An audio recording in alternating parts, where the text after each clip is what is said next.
Nicolae Popescu was born in the small city of Alexandria, a 2-hour bus ride south of Bucharest.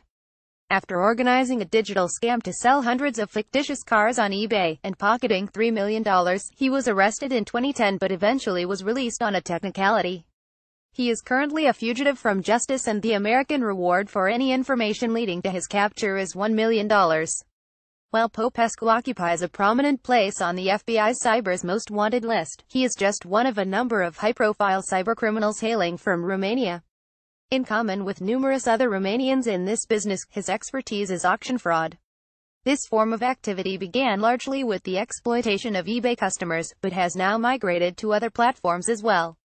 It is built around the sale or rental of fictitious goods and services. This type of activity might seem unsophisticated, but it can net the fraudsters millions a year and has spawned a cottage industry.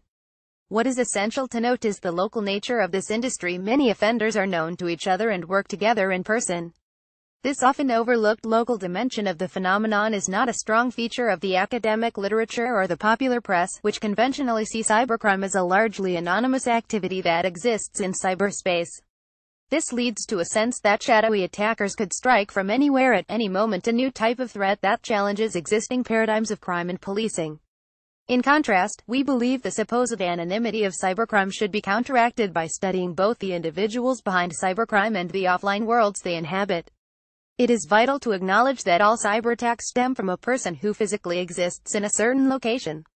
The economic and social dynamics of different settings are likely to variously influence who gets involved in cybercrime, what types of cybercrime they carry out, and the way they are organized.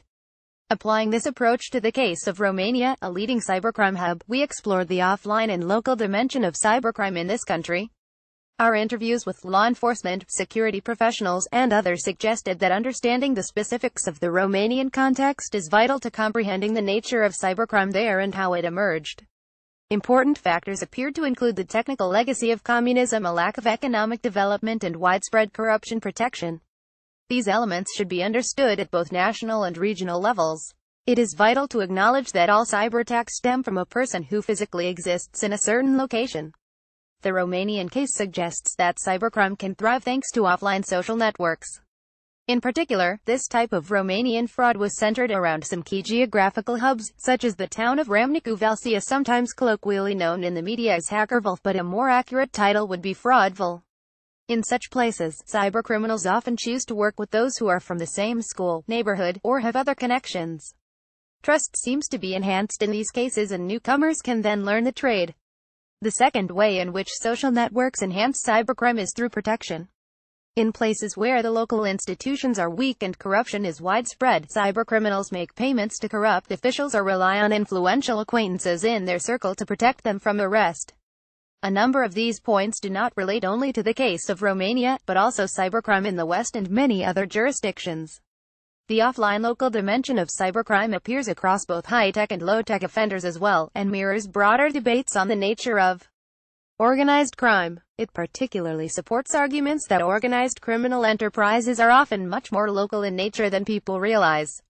While the victims can be thousands of kilometers away and surely need to be vigilant, cybercrime also needs to be tackled in the places where it originates. The Romanian example potentially offers a way forward. After the country, and specific locations within it, were noticed as a major cyberfraud hub, both Romania and others have taken action. Successful relationships have been developed with foreign law enforcement agencies and companies. Manpower and resources have been allocated to the problem, including locating investigators on the ground. Training programs have been run to increase law enforcement and prosecutorial capacity in this area. The effectiveness of these approaches would benefit from greater study and assessment, not only to evaluate how successful they have been in Romania, but also how they might be adapted successfully to other jurisdictions.